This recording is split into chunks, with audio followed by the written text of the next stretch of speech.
Et moi, je voulais remercier justement tous ceux qui s'inscrivent, tous ceux qui font que aussi ce cycle peut exister, tout simplement parce que si la salle était remplie à un quart, je pense qu'on se poserait aussi des questions avec Bibliocité sur la pérennité.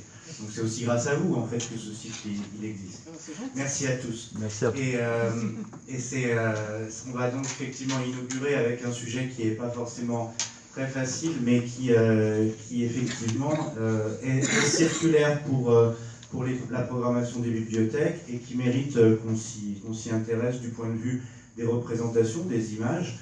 La folie dans tous ses états, que je vais introduire avec simplement un petit extrait d'une nouvelle de Maupassant, que je vais vous lire, hein, pour ceux qui éventuellement ne voient pas, mais juste pour essayer d'aborder la question de la folie d'un point de vue un peu différent que le strict point de vue psychiatrique, puisque vous allez voir que cette conférence, son objectif, c'est de réussir à dépasser le point de vue psychiatrique, essayer de sortir de la problématique de l'aliénation. Si vous ouvrez un ouvrage, on le verra tout à l'heure, sur la folie, vous aurez toujours un nombre dominant de chapitres sur l'aliénation. J'ai voulu en sortir un petit peu. C'est un extrait de La Chevelure, une nouvelle de Guy de Maupassant qui raconte l'histoire d'un antiquaire qui un jour, d'un amateur d'art, qui un jour achète un meuble et en le démontant, il découvre une chevelure blonde, très longue à l'intérieur, et il va passer un certain temps avec cette chevelure, il va justement petit à petit la découvrir, sentir toutes ces odeurs et petit à petit tomber amoureux d'elle. Et effectivement, voilà ce qui arrive à la fin de la nouvelle. Une nuit, je me réveillais brusquement avec la pensée que je ne me trouvais pas seul dans ma chambre. J'étais seul pourtant. Elle est venue, oui, je l'ai vue, je l'ai tenue, je l'ai eue, telle qu'elle était vivante autrefois, grande, blonde, grasse, les seins froids, la hanche en forme de lyre. Et j'ai parcouru de mes caresses cette ligne ondulante et divine qui va de la gorge aux pieds en suivant toutes les courbes de la chair. Mon bonheur fut si grand que je ne l'ai pu cacher. J'éprouvais près d'elle un ravissement surhumain, la joie profonde, inexplicable de posséder l'insaisissable, l'invisible, la morte. Nul amant ne goûta des jouissances plus ardentes, plus terribles. Je n'ai point su cacher mon bonheur, je l'aimais si fort que je n'ai plus voulu la quitter. Je l'ai emportée avec moi toujours, partout. Je l'ai promenée par la ville comme ma femme et conduite au théâtre en des loges grillées comme ma maîtresse. Mais on l'a vue, on a deviné, on me l'a prise, et on m'a jetée dans une prison comme un malfaiteur. Cette nouvelle en fait de Maupassant présente en fait la folie du double point de vue de la psychiatrie, mais aussi de l'art. On comprend avec les majuscules qu'il utilise pour l'insaisissable, l'invisible, que justement l'amour qu'il éprouve pour cette chevelure et la capacité à faire renaître la personne qui la portait renvoie aussi bien au thème de l'ami imaginaire, mais aussi à cette impression qui est souvent notée en médecine, en psychiatrie, en littérature, impression typiquement humaine de vivre avec une personne qui n'est pas là, d'être accompagné souvent par une personne qui a disparu et de continuer de dialoguer avec elle. Ce phénomène sur lequel on pourrait, on va dire, discuter longuement est considéré au XIXe siècle comme un des cas typiques effectivement de on va dire, folie ordinaire, et il est déjà considéré comme pathologique. Évidemment, il est aussi considéré par les artistes, écrivains, peintres, comme une nécessité justement de la création artistique. Le fait même d'avoir la capacité à faire exister ce qui n'est pas là, ce qui n'existe pas, donc c'est l'imaginaire qu'on pourrait marquer comme Guy de Maupassant avec un grand I. Et il se trouve qu'on a peu écrit l'histoire, peu présenté l'histoire de la folie dans les arts de ce double point de vue, à la fois psychiatrique si l'on veut, pathologique, mais aussi du point de vue imaginaire, du point de vue de ce qu'est la conception de la création artistique. Alors évidemment que c'est un peu injuste parce que depuis 1511 en Europe on connaît un ouvrage qui a littéralement défrayé la chronique philosophique, L'éloge de la folie d'Érasme, un des ouvrages les plus traduits, les plus diffusés, qui a fait l'objet du plus grand nombre de rééditions depuis le XVIe siècle. Et quel est l'objectif de l'éloge de la folie? C'est d'expliquer que ce sont les fous qui sont les sages. Et que si effectivement on analyse bien le contexte et les circonstances, on se rend compte que bien souvent ceux qui sont considérés comme fous à la Renaissance, en tout cas du point de vue d'Erasme, sont souvent ceux qui disposaient des réponses avant ceux qui sont considérés comme sages. C'est une des raisons qui fait que finalement proposer une histoire de la folie strictement pathologique, c'est extrêmement injuste. Vous avez évidemment des auteurs qui tiennent compte de cet équilibre nécessaire, hein. Par exemple Claude Quetel, une histoire de la folie en 2003, que vous trouvez dans le réseau des bibliothèques, et qui est l'auteur aussi du très joli catalogue, qui est en fait un véritable ouvrage illustré qu'on trouve pratiquement dans toutes les bibliothèques de Paris, Images de la folie, publié un petit peu plus de 4 ans plus tard. Dans ce sommaire, vous retrouvez les marques effectivement de cette histoire psychiatrique. Hein. Après les allégories traditionnelles, vous retrouvez aussi bien la question thérapeutique que la question psychiatrique. Et très rapidement, celle de l'asile et de l'image du fou. Évidemment, l'hystérie et l'antipsychiatrie, c'est-à-dire la dénégation de la folie, conclut l'ouvrage. Ici, vous voyez que c'est vraiment une conception médicale qui domine, alors qu'on pourrait tout à fait envisager, et ça je n'en veux pas à Claude Quetel, c'est une synthèse qui est très intéressante, mais on pourrait tout à fait envisager de voir les choses sous un autre angle. Par exemple, envisager qu'une grande partie des représentations jusqu'au XIXe siècle de la folie sont en fait des éloges de l'imaginaire, qui s'inspirent plutôt d'Erasme, et en particulier effectivement de cette conception qui dominait le Moyen-Âge, la Renaissance, qui était que le fou n'était justement, dans la conception chrétienne, pas du tout forcément quelqu'un qui était qui déraisonnait. C'était au contraire quelqu'un qui pouvait être plus proche de Dieu. Le mystique était assimilé au fou. La vision du fou ou son attitude pouvait être considérée comme porteuse de présages. Donc le fou, évidemment, était réintégré dans une vision du monde qui n'était pas rationnelle, qui volontairement ne l'était pas, non seulement parce que le positivisme scientifique n'existait pas, mais aussi parce que cette vision du monde médiévale, renaissante, comme l'a bien décrit Michel Foucault, hein, dans Les mots et les choses, c'est une vision, c'est un monde du signe. Tout le monde auquel sont confrontés les hommes du Moyen-Âge et de la Renaissance est un monde signifiant qu'il s'agit d'interpréter. Et dans ce monde signifiant qu'il s'agit d'interpréter, le fou est effectivement un des locuteurs, un des personnages par lequel peut passer, et passe bien souvent dans la conception d'alors, la vérité. Le triple portrait qu'on a utilisé pour l'affiche, c'est donc un portrait d'Agostino Carracci, c'est-à-dire l'un des maîtres de la fin du XVIe siècle, maîtres bolonais les plus respectés en Italie. Ce sont ceux qui vont travailler pour la famille Farnèse, pour le pape, justement, et qui finalement vont, avec son frère Hannibal, plus connu encore, vont réorganiser l'école classique italienne.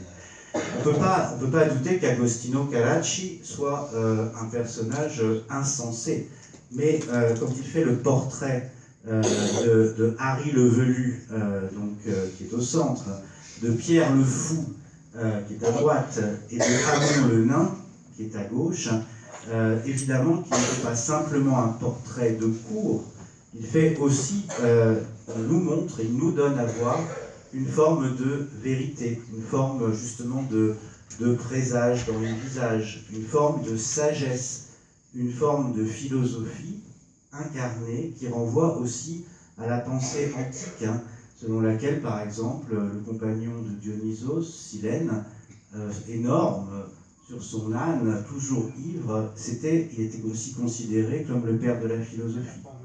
Donc, une forme, effectivement, de folie qui doit être explorée, je dirais, non pas d'abord mais je dirais après les questions d'ordre psychiatrique. Inversons les choses, et c'est ce que je vous propose de faire aujourd'hui. Inversons l'ordre des choses. N'aboutissons pas sur le XXe siècle et le XIXe et le XXe siècle comme si c'était l'aboutissement, justement, la consécration du savoir et la reconnaissance du diagnostic de la folie. Ça sous-entendrait que la folie est forcément, justement, un mal, quelque chose qui est une pathologie. Aujourd'hui, on est dans l'obligation intellectuelle, justement à la suite de Michel Foucault et d'un certain nombre de lanceurs d'alerte philosophiques, on est dans l'obligation de considérer que notre vrai défi, c'est de réintégrer la différence dans le système social. Ne pas exclure systématiquement, dès qu'on propose un diagnostic pathologique, pour n'importe quelle forme de soi-disant folie, vous vous retrouvez dans la situation d'interné. C'est ce que disait Michel Foucault dans son Histoire de la folie. Nous, effectivement, début du XXIe siècle, on est dans l'obligation inverse, de réfléchir à comment est-ce qu'on peut réintégrer la différence. Or, la folie, dans son histoire, commence toujours avec les manifestations de la différence. Vous avez bien entendu des folies dangereuses, mais vous avez des folies qui sont considérées même par les médecins comme bénignes et qui ont fait l'objet d'une réintégration sociale dès le XIXe siècle.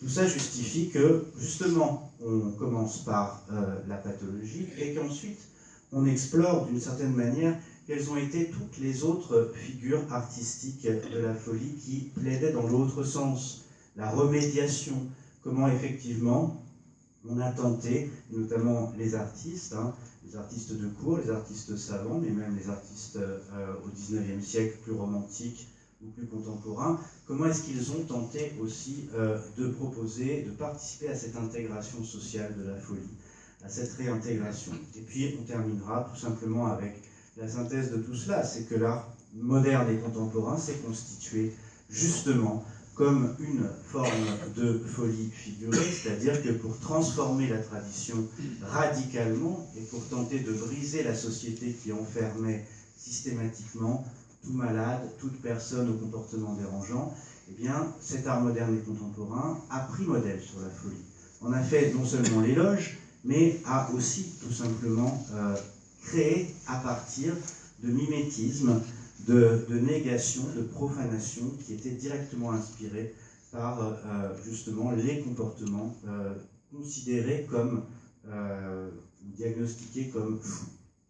Alors c'est une petite balade que je vous propose. La première n'est pas forcément la plus gaie. Les images pathologiques de la folie, on les connaît tous un peu, mais je vous rappellerai par exemple en tout début, de manière liminaire, que l'Antiquité ne connaît pas la folie pathologique qui viendrait de l'individu. Pour l'Antiquité, par exemple dans le cadre des cultes dionysiaques, ou plus généralement dans la poésie épique, l'Odyssée et l'Iliade d'Homère, la folie est une production divine et finalement la modification d'un comportement humain par un dieu, et c'est une vengeance divine en général. Ou alors, l'autre forme, c'est quand elle est dionysiaque, c'est-à-dire que c'est une transe des Ménades qui effectivement perdent la raison tellement elles sont stimulées et fascinées par la beauté de Dionysos. Donc là, on a par exemple un vase qui représente l'histoire de Panthée. Panthée, c'est quelqu'un qui devient fou parce qu'il est traumatisé, il est tout simplement habité par les érignies qui modifient son comportement, mais en aucun cas la folie vient de lui-même. C'est toujours une forme, effectivement, de vengeance divine ou d'influence divine. Un des cas qui est intéressant, c'est l'Orestie. Par exemple, ici, le sarcophage d'Oreste, qui représente la folie d'Oreste, a mené, en fait, pour des raisons familiales, à venger sa famille. Mais encore une fois, Oreste est sous, on va dire, une influence divine. Il n'est pas responsable en tant que, dans la tragédie, en tant qu'individu de sa folie. Ça, c'est une situation qui évidemment évolue au cours du Moyen-Âge, puisque la conception qui va s'affirmer on va dire, à partir du XIIe, XIIIe siècle de la folie est largement inspirée par l'individualisme qui est défendu par la religion chrétienne, notamment par saint Thomas d'Aquin à partir du XIIIe siècle. Petit à petit, c'est bien l'individu qui devient responsable de sa pathologie, de ses vices en particulier, puisque ce sont les différents vices, par exemple ici ceux des moines, dans un tableau de Quentin Médicis, les vices d'avarice, les vices de gourmandise, qui sont les premières souches en fait en Occident de la folie figurative. L'aliénation est un thème, on va dire, qui s'affirme justement à partir du XIVe siècle, mais on retrouve surtout ces figures les plus pathétiques, corporelles, des figures de crispation du corps, à partir plutôt effectivement du XVIIe siècle. Ici, Charles Bell, le dessinateur anglais Charles Bell, vers 1800, représente la folie sous la forme de ce corps prostré, tel qu'on le connaît bien, hélas, puisqu'il a été effectivement à l'origine de cette transformation du corps de damné, du corps des enfers, en corps de damné terrestre, celui de l'aliéné. Mais on a aussi, par exemple, à l'hôpital de Charenton, vers 1820, un dessinateur, Georges-François-Marie Gabriel, qui va dresser un inventaire portraitural des différents internés et qui va ne pas forcément insister sur la vieille tradition des damnés de l'enfer, mais plutôt tenter effectivement un dessin objectif de ces personnages, de ces personnes internées. Ici, c'est sous-titré l'idiot, idiot, et on peut comprendre que la normalité de ce portrait, même son caractère presque idéalisé à nos yeux, à part tout simplement le profil de médaille, eh bien, renvoie aussi à une observation qui est plus objective. C'est moins expressif, c'est plus objectif. Dans les mêmes années, par exemple vers 1850, on a aussi bien en peinture des figures de folie comme la fiancée de la mère mort, qui est un tableau en fait d'Émile Signol, qui a été inspiré par l'un des derniers romans de Walter Scott, La fiancée de la mère mort, une jeune femme qui est rendue folle par le dépit amoureux et par le sadisme de son amant. Eh bien, on retrouve ce tableau d'Émile Signol en 1850 qui côtoie les premiers reportages photographiques dans les asiles. Par exemple, en Angleterre, Hugh Welch Diamond, comme le diamant, va réaliser une série de portraits d'aliénés avec un projet objectif qui est tout simplement de s'appuyer sur la capacité de la photographie à capter ce que perçoit l'objectif pour rendre compte d'une image plus objective de ces aliénés. Alors on voit que évidemment la peinture dramatise, la photographie enregistre. Là c'est très touchant, ça nous fait penser évidemment à Séraphine dans la version filmique qu'on a donnée Pruvot. On en reparlera. Vous avez aussi dans le reportage de Diamond en Angleterre vers 1850 des photographies qui tout simplement rendent compte aussi de la volonté des personnes internées de se conformer à des attitudes sociales très construites, très touchantes. Donc là, c'est un asile que fréquentait le photographe Diamond, qui était consacré à ce qu'on appelait les lunatiques, donc des personnes qui changeaient effectivement souvent de personnalité, ce qu'on appellerait aujourd'hui des personnalités bipolaires, qu'on a appelé un temps les maniaco-dépressifs. Donc c'est une réflexion effectivement qui est malgré tout plutôt positive, parce qu'on voit que la photographie, le passage de la peinture vers la photographie a permis aussi de faire évoluer la mentalité scientifique, d'envisager qu'il existait une forme d'aliénation qui était plus douce, voire même intégrable. Dans les années 1860-70, le médecin Philippe Pinel, dont on reparlera, va continuer, lui, ses recherches graphiques pour essayer de comprendre s'il y a une relation entre l'anatomie et l'aliénation. Par exemple, ici, 6 images du crâne et du cerveau d'un aliéné, qui effectivement met en relation clairement, vous le voyez par le débord du nez et du menton du pointillé, met en relation le profil avec une forme d'aliénation. Ce sont des vieilles idées qui viennent aussi du XVIe siècle. On était persuadé au XVIe siècle que notre visage rendait compte par sa morphologie de notre personnalité.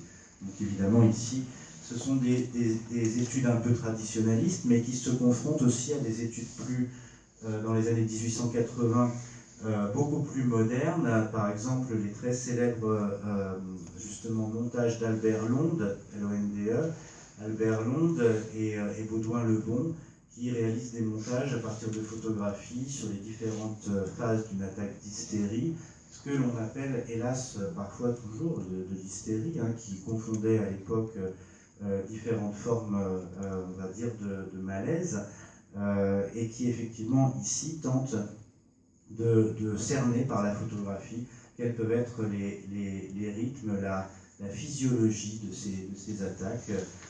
Bien entendu aussi la physionomie, puisque vous voyez que les visages sont photographiés.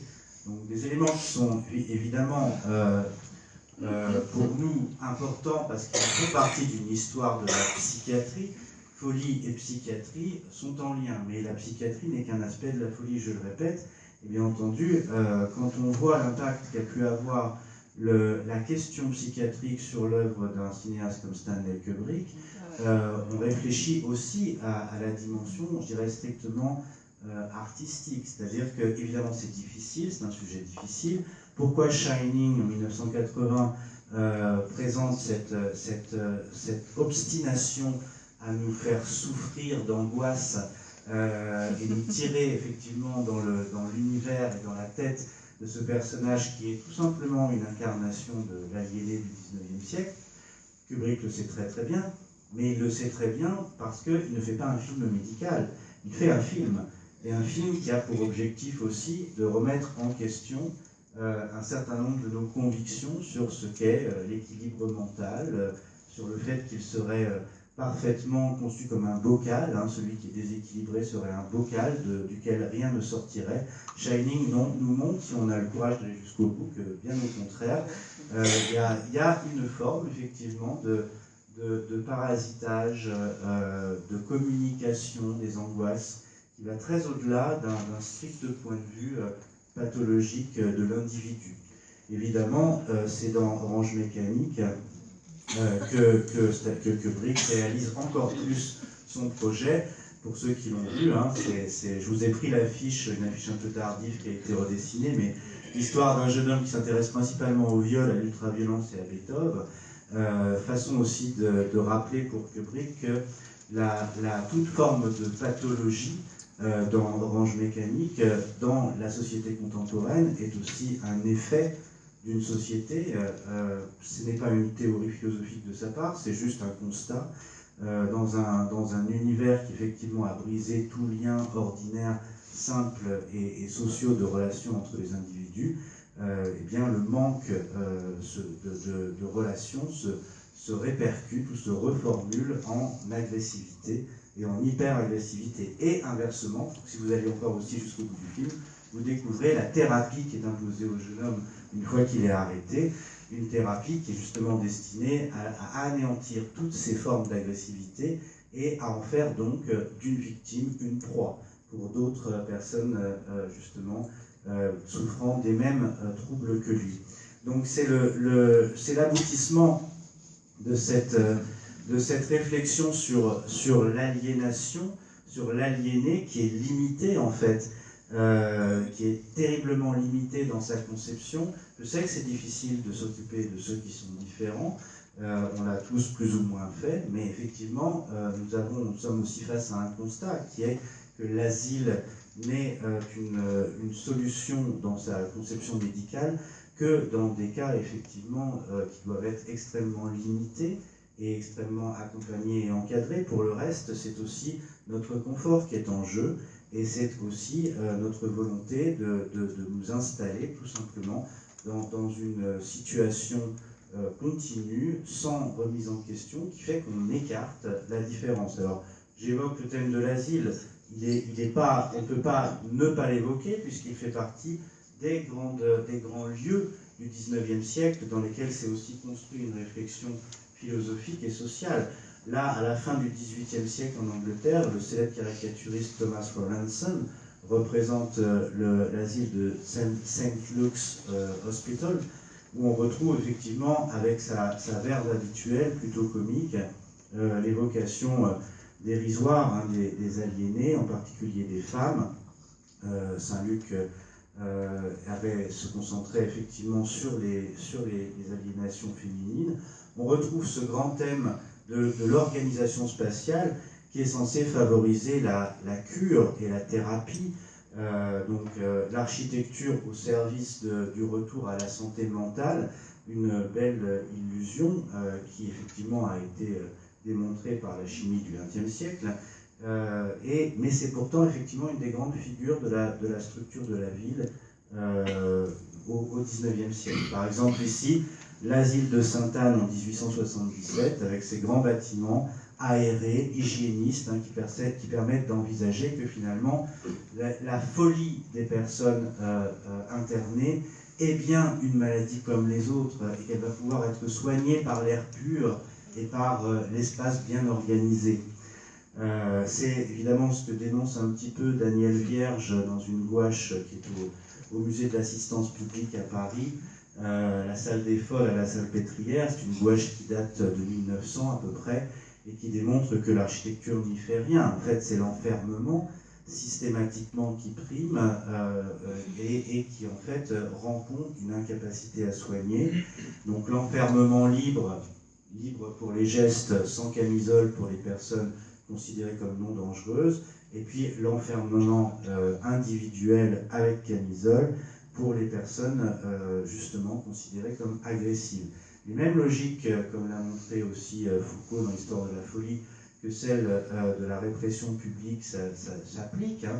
La police, en fait, les principes de police sont utilisés sans critique d'ailleurs de ma part, c'est juste un constat, à l'intérieur de ces lieux qui sont censés vous permettre de revenir à la santé mentale parce que justement le diagnostic de la folie est considéré comme une maladie comme les autres, alors que dans les faits, ces personnes ont passé toute leur vie dans ces lieux d'enfermement. Bien évidemment, la question thérapeutique était limitée dans ses possibilités, au moins jusqu'aux années 1980. On est aujourd'hui encore dans une situation dont il ne faut pas nier les limites. On est globalement encore dans une thérapie de ce qu'on appelle la camisole chimique, dans le meilleur des cas, et absolument pas dans une logique de réintégration de la différence, on va dire, pour notre société. La thérapie, c'est une vieille histoire, mais qu'il faut aussi savoir présenter sur un mode qui n'est pas forcément toujours trop tragique. J'essaye en tout cas, mais je vous disais tout à l'heure, la folie était longtemps associée au vice. Vers 1500, Jérôme Bosch présente l'avare comme quelqu'un qui a en lui la source d'un dérèglement de la raison. L'avarice pour le chrétien est effectivement un dérèglement de la raison chrétienne. C'est la générosité qui est la raison chrétienne. C'est un aspect anecdotique, mais anecdotique qui a entraîné très tôt des thérapies actives. Par exemple, la fameuse opération de la pierre, ce qu'on appelait la pierre de folie à partir du XVIe siècle, peut-être une des opérations qui est à l'origine du livre d'Erasme sur l'éloge de la folie. C'est tellement il a été révulsé par une opération, il aurait été révulsé par une opération de ce type, qui n'est rien d'autre qu'une ouverture du crâne avec une ponction, déjà qu'on ne sait pas grand-chose aujourd'hui sur la géographie, la topographie du cerveau, mais alors là, la ponction devait être particulièrement hasardeuse. En gros, la ponction de quelque chose d'un petit peu dur qui puisse s'assimiler à l'idée de pierre de folie. Donc c'est un petit peu l'orientation thérapeutique à intervenir physiquement. Là, c'est quelque chose de très impressionnant parce que c'est un tableau de Jan Sanders van Emessen qui est lui-même quelqu'un d'assez d'assez expressif et nerveux, mais où on voit effectivement l'extraction chirurgicale de cette soi-disant pierre de folie, dont les médecins n'ont jamais évidemment retrouvé la trace, mis à part qu'ils l'ont mise en relation avec des cartilages dont la nécessité était absolue. Donc évidemment, ces différentes formes d'intervention sur le cerveau et le crâne ont eu, hélas, des répercussions dans les thérapies au XIXe et au XXe siècle, ce qu'on appelle la lobotomie, encore utilisée de manière massive aux États-Unis dans les années 1950-60 pour régler des problèmes d'ordre soi-disant justement graves, qui étaient essentiellement des refus d'intégrer les normes sociales ou familiales. C'est effectivement une des conséquences historiques de ces opérations anciennes de la pierre de folie. Les représentations de ces thérapies collectives pouvaient aussi être associées par exemple au déplacement géographique. On essayait aussi de se soigner par pèlerinage. Là, une gravure sur bois vers 1549, milieu du XVIe siècle, évoque effectivement le départ d'une nef pour le pays des fous, qui renvoie aussi aux différents pèlerinages qui étaient organisés pour essayer miraculeusement de soigner quelque chose qui était globalement un ensemble d'attitudes, comme on disait tout à l'heure, différentes, de différences sociales, de refus, d'opposition, plus ou moins violentes. Alors ce qui est assez curieux, c'est quand on réfléchit aux images de la thérapie, il faut quand même évoquer le fait que toute cette critique de la folie, critique d'origine chrétienne, donc l'idée effectivement que vous êtes fou si vous n'intégrez pas les normes sociales et religieuses, vous êtes fou si vous sortez de la norme comme on dit, ou si vous sortez d'une attitude collective. Tous ces éléments ont été accompagnés par une tradition bien plus ancienne qui était effectivement celle de l'Antiquité, puisque dans l'Antiquité, Robert Burton, en 1638, publie un ouvrage qu'il appelle l'Anatomie de la mélancolie, The Anatomy of Melancholy, et c'est un ouvrage qui a tenté aussi de faire valoir qu'il existait une autre conception de la folie qui était liée à la mélancolie, la vieille mélancolie. Pour Aristote, par exemple, dans les problèmes, un système de traité écrit partiellement par ses disciples, et bien dans les problèmes, au chapitre 30, Aristote ne distingue pas la folie de la mélancolie et de la création, de la capacité à créer. Le grand poète épique, le grand peintre, le grand guerrier, pour lui, sont nécessairement atteints de mélancolie, nés sous le signe de Saturne, nés sous un signe qui fait d'eux des personnes à la fois violentes, alcooliques, obsédées sexuelles, mais aussi des personnes d'exception dans les situations graves, dans les situations justement de très très forte tension ou d'excitation, comme les situations de création.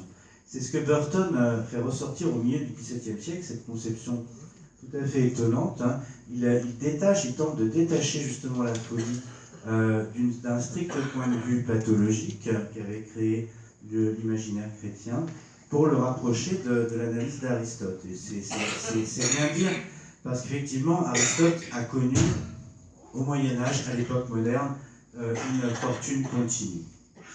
Alors, à côté de Burton, hélas, effectivement, on a eu surtout un point de vue qui a primé, c'est le point de vue pré-scientifique.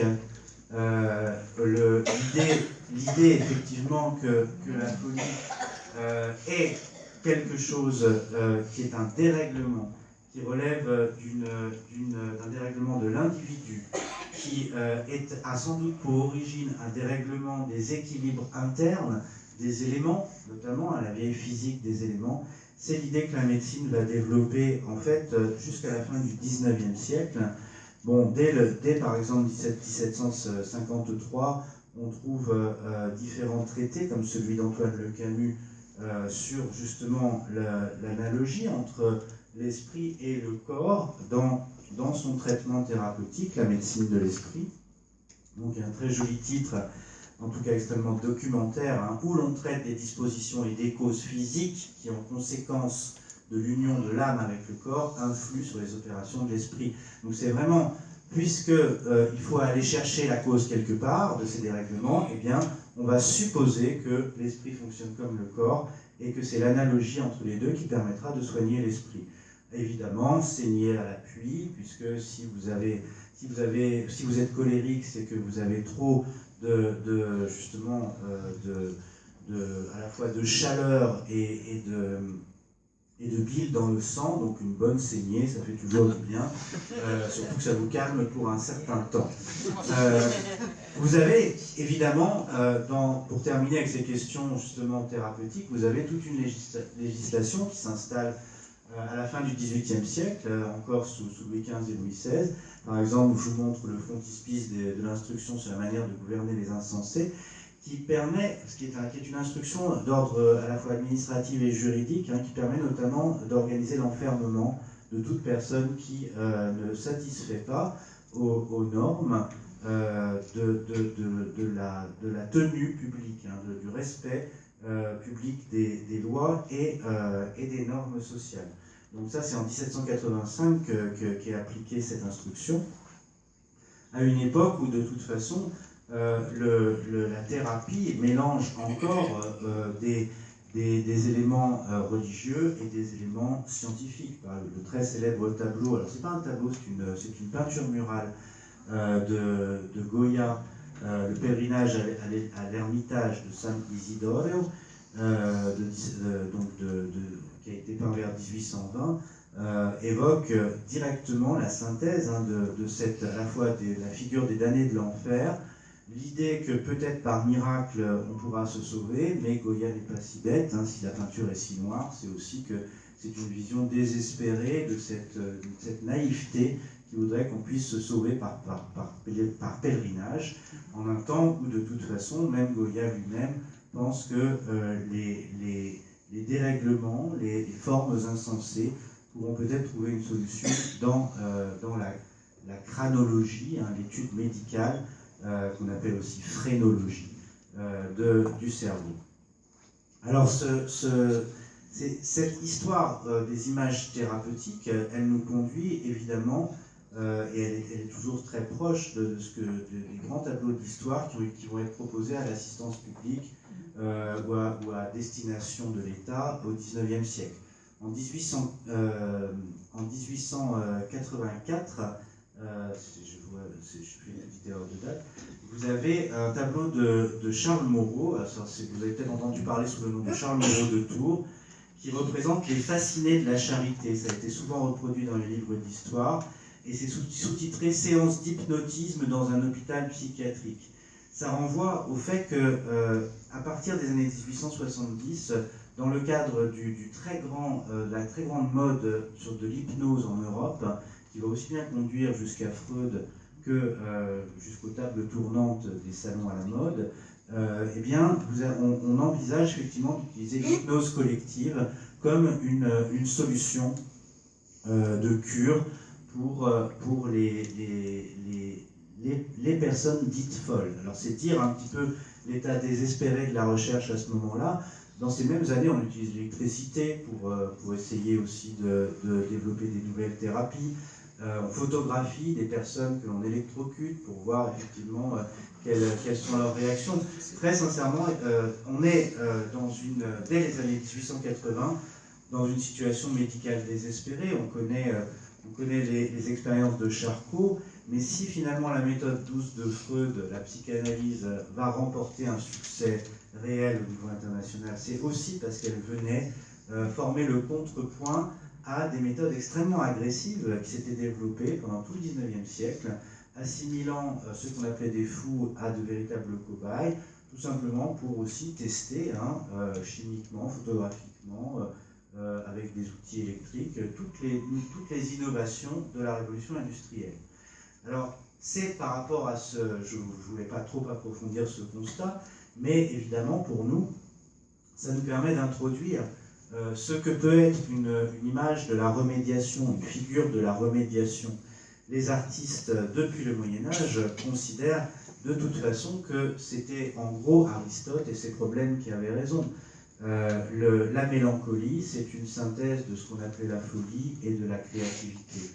Il se trouve qu'aujourd'hui, l'art-thérapie, par exemple, à côté de la psychiatrie, ou de la psychiatrie douce et de la psychanalyse, contribue à une même réflexion, à continuer cette réflexion sur la remédiation.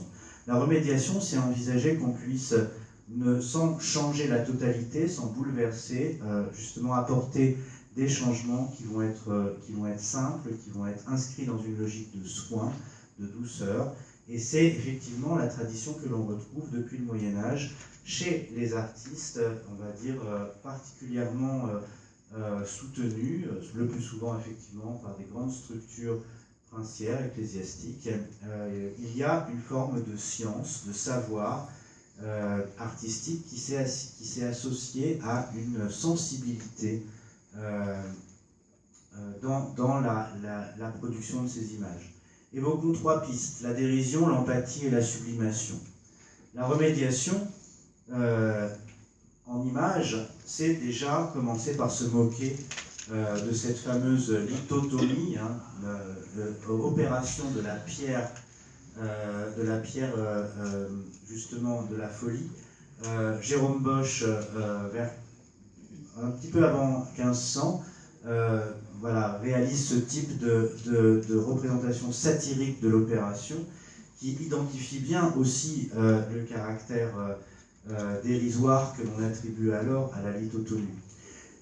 Évidemment, Bosch inscrit la critique des vices, par exemple ici la gloutonnerie, il l'inscrit dans, on va dire, en porte-à-faux, c'est-à-dire qu'il sous-entend par la façon très à la fois souriante et aussi attractive de peindre et de dessiner, il sous-entend que ce ne sont pas des vices, ce sont peut-être des besoins très naturels, et il ne s'agit pas de folie, mais peut-être d'excès que nous connaissons tous.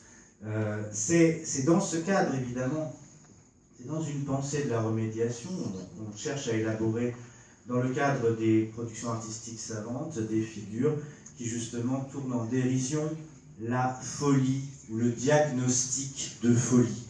Voilà, ce type de figure pas toujours attribué, très populaire, que l'on retrouve justement comme des illustrations, souvent des loges de la folie d'Erasme, ou des illustrations satiriques en peinture dans la Hollande, dans les Pays-Bas du XVIe siècle, qui justement nous présente une image tellement outrée de ce qu'est la folie, assimilée à une sorcière, que de toute façon il devient impossible d'y croire.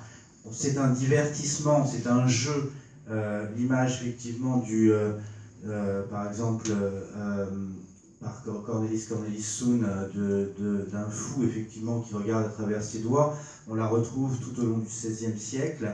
C'est le fou de cour, mais c'est aussi l'image absurde d'une folie qui n'est jamais un diagnostic sérieux, en tout cas jusqu'au XVIIIe siècle. Ces images renvoient avant tout à l'idée qu'on n'est pas du tout face à ce que l'on croit être, on est face à un jeu, une sorte de diversion de l'esprit, c'est une mise en scène.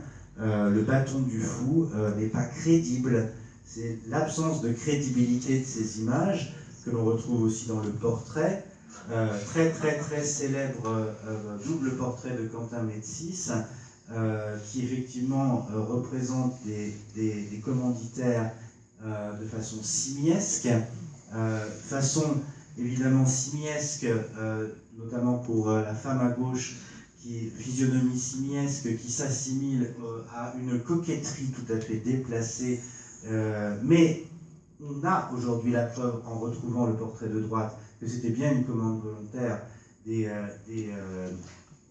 modèles. Donc on a ici effectivement une forme de second degré, de critique justement de la représentation insensée de soi, Hein, on n'est pas simplement, faut pas s'enferrer dans ce mot folie. La représentation insensée de soi, qui aussi doit faire l'objet d'une certaine distance. On peut en sourire, ce n'est jamais qu'un jeu sur le théâtre du monde qui lui-même, ce théâtre terrestre, pour toute personne soit tout simplement lucide, soit très chrétienne, eh bien ce théâtre du monde est dérisoire. L'image des singes jouant avec le monde comme les conseillers d'un prince ou d'un empereur, ici c'est une couronne fermée avec une croix, donc ça renvoie plutôt à la couronne de l'empereur. Donc les singes jouant avec le monde vous indiquent à la fois qu'il s'agit d'une image de la déraison, mais c'est aussi une image du pouvoir. Que voudrait dire le diagnostic de folie dans un monde qui justement serait dirigé par des conseillers qui auraient l'intellect d'un singe? C'est David Ténier à qui on doit aussi bien le jeu des singes dans le monde, et puis par exemple ce type de représentation un tout petit peu plus complexe, mais qui évoque justement la confrontation de la folie des hommes et de la folie des grands. Mais l'idée de Ténier, c'est que si les grands sont aussi fous que les gentilshommes ordinaires, la folie n'existe pas. Et ça, c'est vraiment la sagesse du XVIe, XVIIe siècle, hein, et qui est tout à fait surprenante, parce que nous, on est confrontés à des témoignages plutôt plus contemporains, plus romantiques. Quand Bourdelle, Émile-Antoine Bourdelle réalise sa succession de très impressionnante, allez voir au musée Bourdelle, de portraits pour le Beethoven, évidemment qui va travailler sur ce thème du musicien sourd, mais aussi du musicien fou. Et c'est parce qu'il identifie le musicien, la folie de Beethoven, au génie de Beethoven. Ça, ce sont des conceptions qui sont à la fois héritées de l'Antiquité, c'est tout simplement l'illustration des problèmes d'Aristote, que j'évoquais tout à l'heure, le thème de la mélancolie, qui est un génie en même temps qu'une folie. Mais aussi, ça nous touche de très près, parce que dans ces figures de la remédiation, c'est-à-dire de la possibilité de penser la folie comme quelque chose d'intégré, comme quelque chose même de bénéfique, de créateur, eh bien, on est aussi, au fur et à mesure que l'on s'approche de 1850, on s'installe dans un cadre thérapeutique. Alors ce cadre thérapeutique, les artistes ont lutté contre, évidemment. Ils avaient conscience, évidemment, avec les découvertes archéologiques depuis la fin du XVIIIe siècle, de la conception différente que l'Antiquité avait de la folie, une folie extérieure qui n'appartient pas à l'individu, contrairement à l'époque moderne et contemporaine où on voulait vraiment qu'elle soit associée à l'individu et simplement à lui, non pas à sa famille, hein, mais à lui. Là, par exemple, Lycurgue s'apprête à frapper Ambroisie, une mosaïque qui avait frappé l'imagination à sa redécouverte à Délos, hein, n'a pas non plus tant que ça, mais qui évoque une fois de plus la figure du héros fou et génial. Hein. Il n'y a pas ici de figure de pathologique, il y a plutôt la description d'un tempérament, ce qui est évidemment aussi présent dans certaines formes de l'art chrétien. Par exemple, Cimabue, le magnifique premier grand artiste de la tradition italienne moderne, qui adapte des modèles grecs et byzantins à l'Italie, à la péninsule. Il travaille par exemple à l'église Saint-Dominique d'Arezzo. Il y a ce petit détail d'un crucifix qui montre Saint Jean avec la tête appuyée sur la main, sur le poing fermé.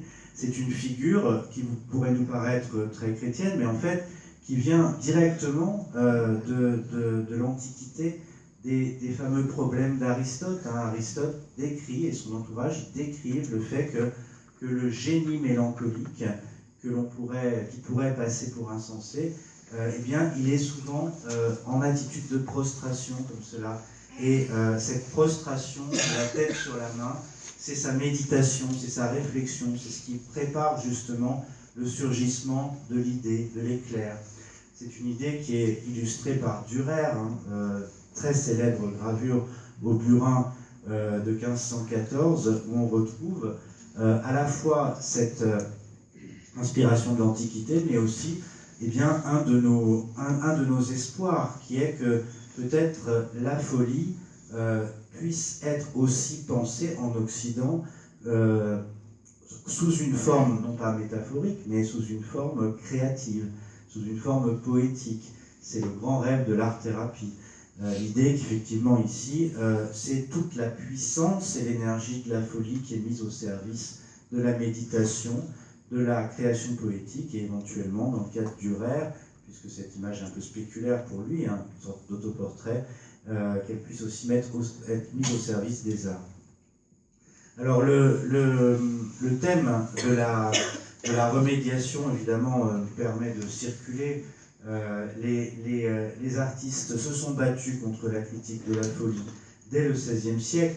Vous connaissez la célèbre Nef des fous de Jérôme Bosch, qui effectivement en aucun cas ne peut être considérée comme une représentation d'aliénés objective. Jérôme Bosch a suffisamment fait pour sublimer justement toutes les formes de critique pathologique pour ne pas être réduit à cela. Mais ici, la folie devient un jeu, devient un divertissement. On est face à une composition qui nous permet aussi, si on décide de se balader à l'intérieur, de rire et pas simplement de stigmatiser le fou. C'est exactement cette idée que rejoignent les illustrations à partir de 1511 de l'éloge de la folie d'Erasme. Ici, par exemple, Hans Holbein le Jeune, qui travaille pour Henri VIII en Angleterre, va justement élaborer une image du fou savant, en illustrant l'idée d'Erasme selon laquelle la véritable folie est plutôt ce que nous considérons comme la raison. Et il faut être attentif justement à ces différences qui émaillent la parole de ceux que nous prenons pour des fous. C'est une des inspirations incontestables des artistes, par exemple, de la tradition académique. Dans le cadre, par exemple, du début du XIXe siècle, après la défaite de Napoléon, des artistes comme Théodore Géricault réfléchissent beaucoup à ce que sont les normes de la vérité, de la normalité. Géricault, après avoir passé beaucoup de temps dans les écuries, à Rome, puis à Paris, il va aussi aller visiter les asiles.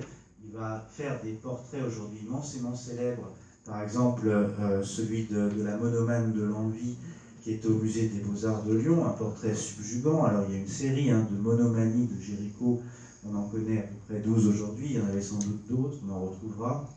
Mais on sent bien que l'objectif de Géricault n'est justement pas le diagnostic, son objectif est de créer une empathie, de montrer que ces personnes sont très proches de nous.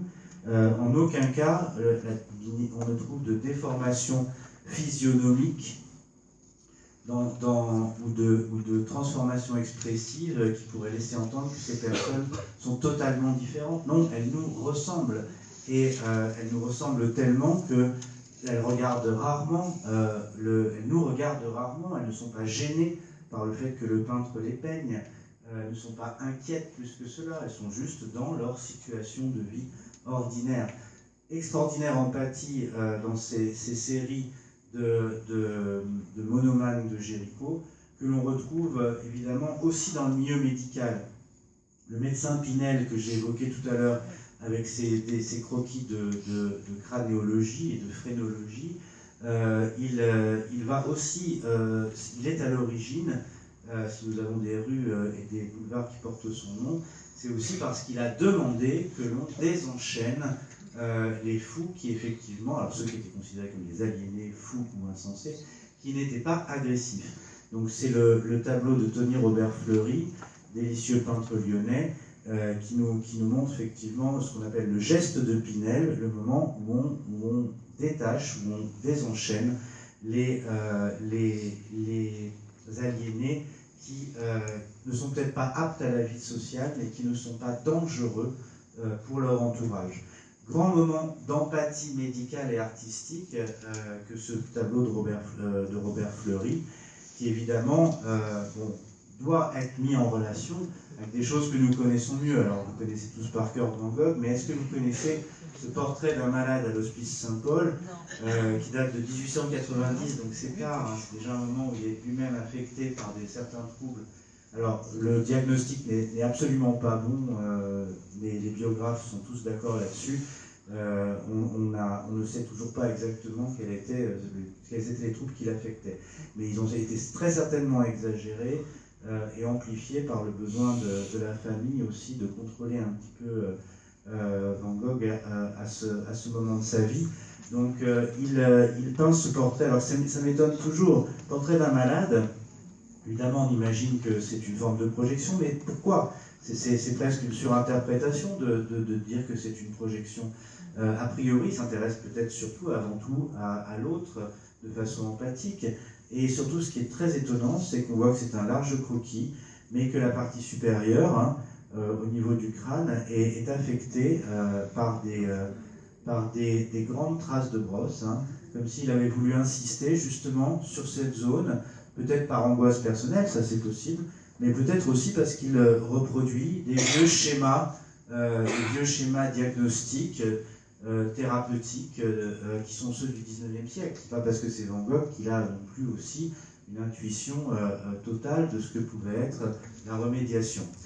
Ici, il y a à la fois, je pense sans doute dans le style, un mélange effectivement d'empathie et de projection médicale des conceptions dont il était au courant. Et évidemment que on est ici petit à petit aussi à ramener à d'autres formes d'empathie.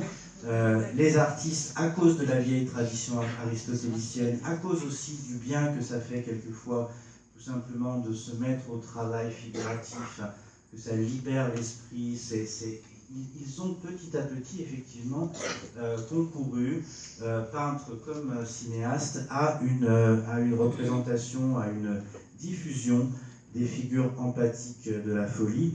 Le vol au-dessus d'un nid de coucou de Milos Forman, du film aux 5 Oscars.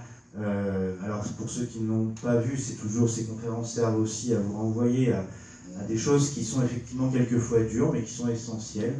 Grand film justement qui met en scène le refus de la remédiation au sein du milieu psychiatrique. Le refus de distinguer ce qu'est justement une personne qui n'est pas consciente des coups qu'elle porte, d'une personne qui, par exemple, porte des coups par révolte.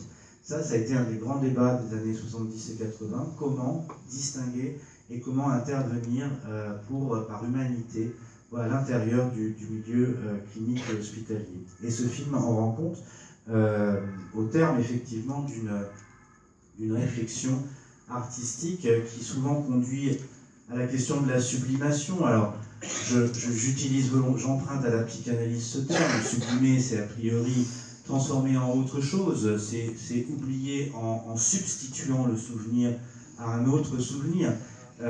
Les artistes, les peintres en particulier, travaillent beaucoup sur les figures sublimées de la folie, interprétées comme l'avait fait André Breton dans les années 1950, le célèbre Jardin des délices de Jérôme Bosch, comme une figure de la folie sublimée. C'est pas du tout une mauvaise idée.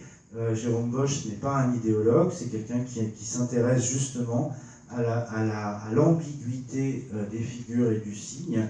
Pourquoi, effectivement, à partir du moment où il est protégé par l'empereur Maximilien Ier, par sa fille Marguerite, à la cour de Malines, pourquoi, effectivement, il ne proposerait pas des visions, non pas païennes ou profanes, mais tout simplement des visions sublimées de ce qu'est justement la folie. Une folie liée au vice, mais il n'y a aucun endroit de cette composition qui nous renvoie à une dimension négative. Ils sont effectivement tous associés à des comportements, à des activités, à des drôles de liturgie qui mélangent les scènes d'amour et les crustacés, en hommage à Brigitte Bardot, peut-être. En tout cas, c'est moi qui le dis. Mais non, évidemment, on est très loin de tout ça. Mais ceci dit, c'est pas si éloigné que ça, dans la mesure où les figures de la folie sont aussi des figures de la liberté. On va y venir très très vite. En art, en tout cas, quand on a dépassé la question thérapeutique, quand on a pris conscience du fait, par exemple ici avec une illustration de la map monde latine, qui est à la Bibliothèque nationale de France, quand on a pris conscience du fait que la folie est systématiquement associée à la représentation du monde, qu'elle est même considérée comme une sorte de double de l'attitude du monde, au moins jusqu'au XIXe siècle, justement à l'appui du témoignage essentiel d'Erasme. Cet ouvrage pour moi est vraiment à lire, il est disponible, il est à lire peut-être pas entièrement, mais juste prendre conscience du fait que c'est l'ouvrage qui modifie le point de vue sur la folie à partir du moment où il associe la folie au destin du monde. Il l'associe en ouvrant les représentations. Le fou devient aussi un personnage qui représente un état de la vie à l'intérieur des illustrations d'images de la folie. Il rejoint ainsi, par exemple, la vieille histoire de Nabuchodonosor II, donc ce roi de Babylone que raconte le livre de Daniel dans la Bible, qui effectivement bascule un temps dans la folie avant de retrouver la sagesse, parce qu'il a refusé de tenir compte justement d'un présage de Daniel. C'est l'idée effectivement que la folie n'est pas propre à un individu de manière définitive, qu'elle est temporaire, qu'elle fait partie en fait des méditations actives.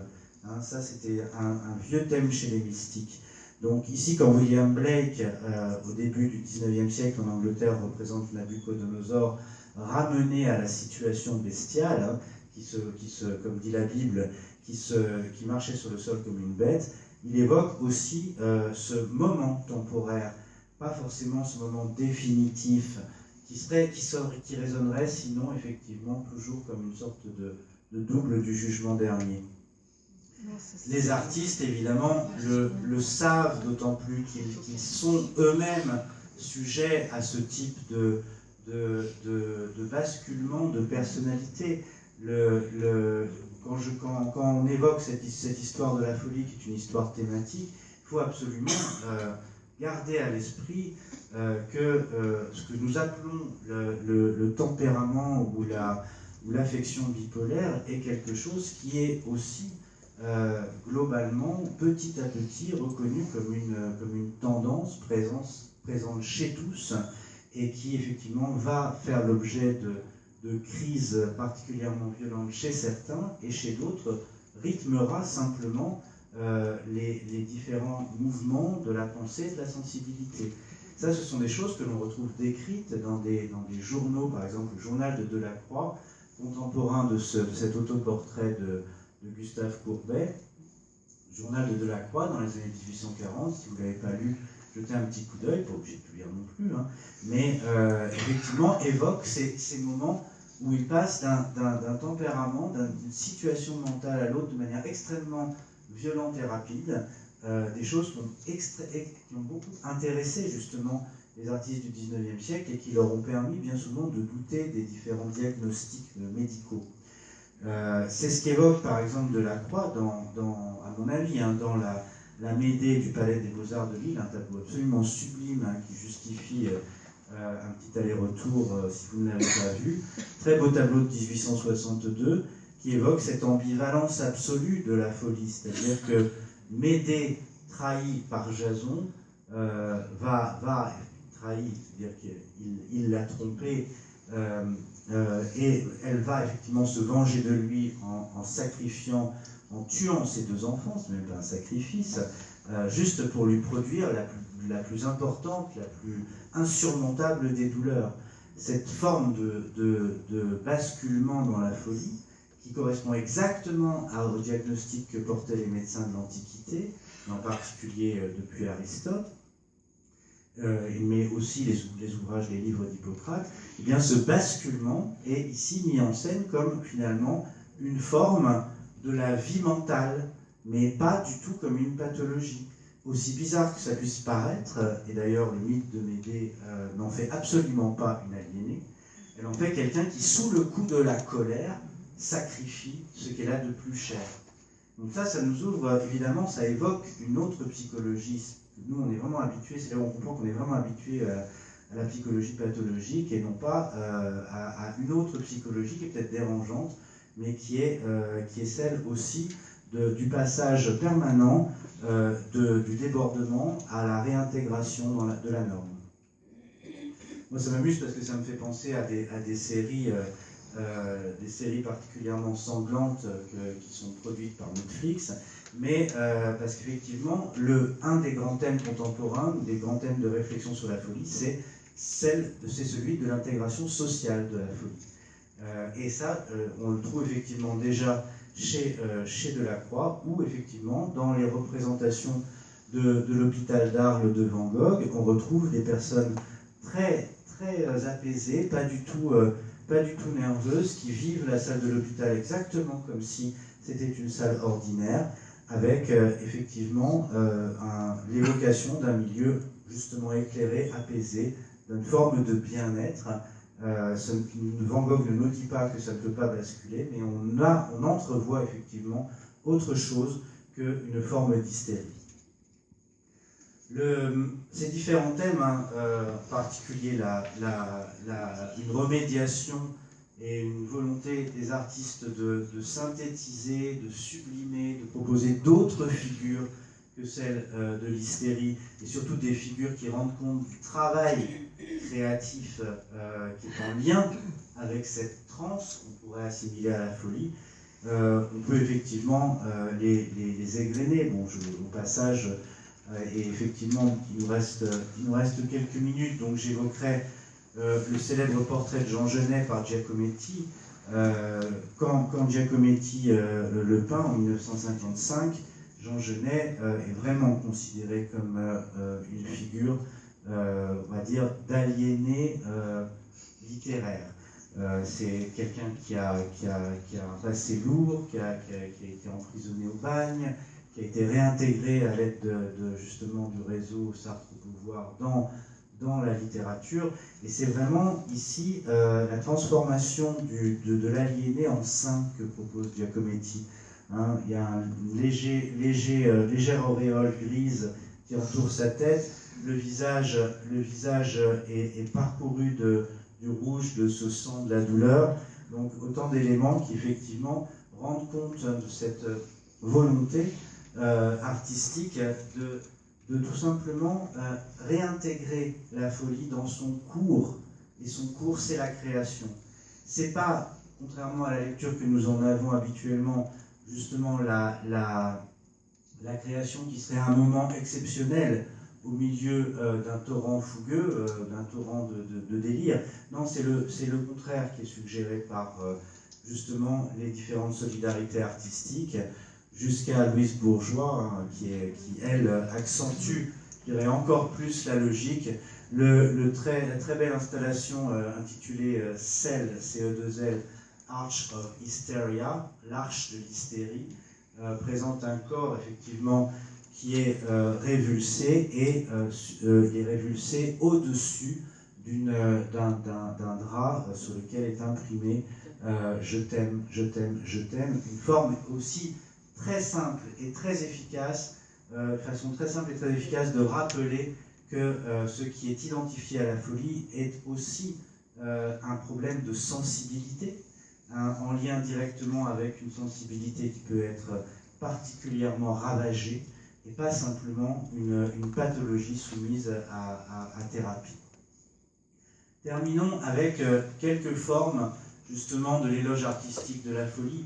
On ne va pas jouer les prolongations, mais il est peut-être important de rappeler que la profanation ancienne, on connaît dès la Renaissance avec par exemple la figure d'Aristote et Phyllis, le philosophe gouverné par sa maîtresse, qui évoque déjà une forme profanatoire pour l'ordre social du XVIe siècle luthérien dans lequel vit Lucas Cranach. Tout cela est évidemment particulièrement accentué au XIXe siècle par des grandes figures de l'avant-garde qui font de la représentation de la folie ce qui, justement, une forme associative, qui vont assimiler la représentation de la folie à des milieux particulièrement rejetés, comme ceux de la prostitution, alors particulièrement rejetés, évidemment, dans l'estime sociale, parce que s'ils avaient été rejetés par tous les hommes de la bourgeoisie, ils n'auraient pas existé. Donc, évidemment, c'est une première forme de profanation à laquelle, évidemment, il faut associer des formes qui ont été considérées comme tout à fait aliénées. Je voudrais terminer avec notamment les Demoiselles d'Avignon de Pablo Picasso. On considère aujourd'hui que c'est un des plus grands tableaux, peut-être le plus grand tableau du XXe siècle. Il est conservé au musée d'art moderne de New York. Mais il n'a pas été montré, il a été peint en fait en 1907, et il n'a pas été montré par Picasso pendant près de 3 ans. Il a été couvert d'un drap. Il refusait de le montrer parce que les premières personnes à qui il l'a montré, en particulier Guillaume Apollinaire, lui ont dit qu'il était juste un aliéné. Il était juste complètement fou. Donc c'est le thème qui va le hanter pendant 3 ans. Il va se dire, mais pourquoi effectivement c'est considéré comme de l'art d'aliéner, d'explorer les formes sur le mode géométrique, de leur substituer des emprunts aux arts extra-européens, de chercher un équilibre de composition autrement que dans la tradition de la Renaissance. C'est là où, en fait, avec Demoiselles d'Avignon, on a un point de jonction qui est assez important avec ce que, au XXe siècle, justement, on a appelé les autres traditions, en particulier celle de l'art brut, celle justement d'artistes qui ne se considéraient pas comme artistes, avaient grandi et s'étaient formés hors de toute influence artistique, et qui néanmoins éprouvaient ce besoin de dessiner, peindre, composer. À Villeneuve-d'Ascq, à côté de Lille, vous avez le LAM, le musée dans lequel vous avez une des plus belles collections d'art brut en France, et je vous conseille en particulier d'aller au LAM pour jeter un petit coup d'œil aux œuvres d'Augustin Le Sage, qui est un point, on va dire, de jonction pour nous, puisque Augustin Le Sage, c'est un mineur qui va toute sa vie sur de grandes toiles qu'il enroule sur un rouleau dans sa petite maison de mineur. Il va réaliser des compositions immenses sans jamais voir ou percevoir la totalité, si vous voulez, de ce qu'il est en train de dessiner et colorer. On l'a considéré immédiatement comme un aliéné. Il n'a pas été enfermé parce qu'il était mineur et qu'on en avait besoin. Ça, c'est sûr. C'est quand si vous voulez éviter l'hôpital psychiatrique, essayez d'être utile à la société.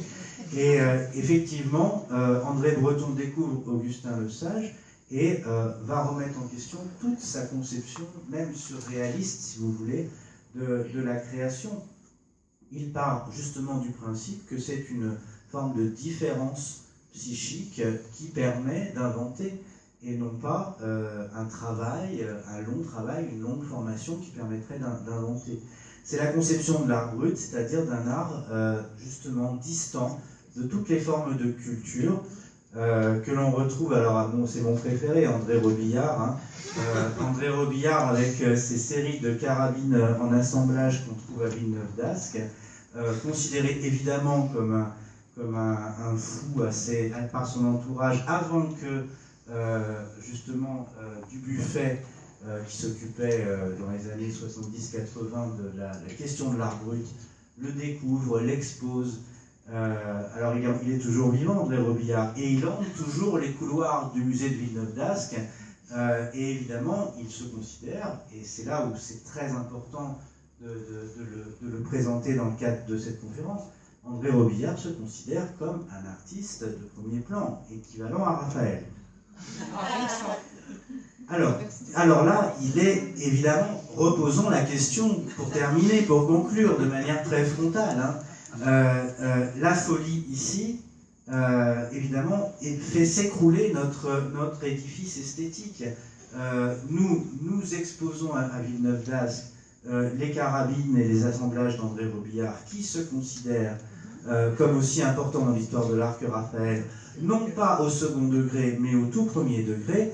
Quand il est dans les couloirs et qu'il croise un groupe d'anglais, il considère qu'il parle parfaitement anglais et il demande au guide conférencier de le laisser faire, et il va guider effectivement le groupe d'anglais totalement ahuri pendant 1 heure dans les collections, avec un anglais qui est, qui est à la langue anglaise ce que les palais du facteur Cheval étaient à l'architecture du Parthénon, si vous voulez. Donc c'est un phénomène ici qui m'a vraiment donné envie de terminer, évidemment par l'évocation de Séraphine, parce que on a bien en tête sa disposition psychologique, mais prenons-la non pas comme une folie, prenons-la comme une disposition, peu importe qu'elle ait été internée. Elle a la disposition qui permet de faire des œuvres que un historien de l'art comme Wilhelm Uhde, très important historien de l'art du début du XXe siècle, va considérer et va faire reconnaître comme des formes exceptionnelles de l'art moderne. Alors, la question de la folie se pose-t-elle en de bons termes? Elle est héritée tout simplement de l'histoire. On a parlé d'aliénés, d'insensés, de fous, mais dans les faits, nous sommes face à des dispositions psychologiques particulières. J'évoque Violette Leduc ici parce que c'est intéressant que le même cinéaste Martin Prouveau se soit intéressé aux deux personnalités. Il s'y intéresse parce qu'il est justement intéressé non pas par la folie, mais par ce qu'on appelait justement dans l'Antiquité et à la Renaissance, une complexion psychologique particulière, une disposition qui fait que vous êtes particulièrement propre à inventer, à produire du nouveau. Mais il n'y a que, justement, on va dire l'histoire de l'art, peut-être aussi l'histoire littéraire, qui finalement permet d'en attester en proposant une lecture, on va dire, sérielle et inscrite dans une histoire longue. Je vous remercie pour votre attention.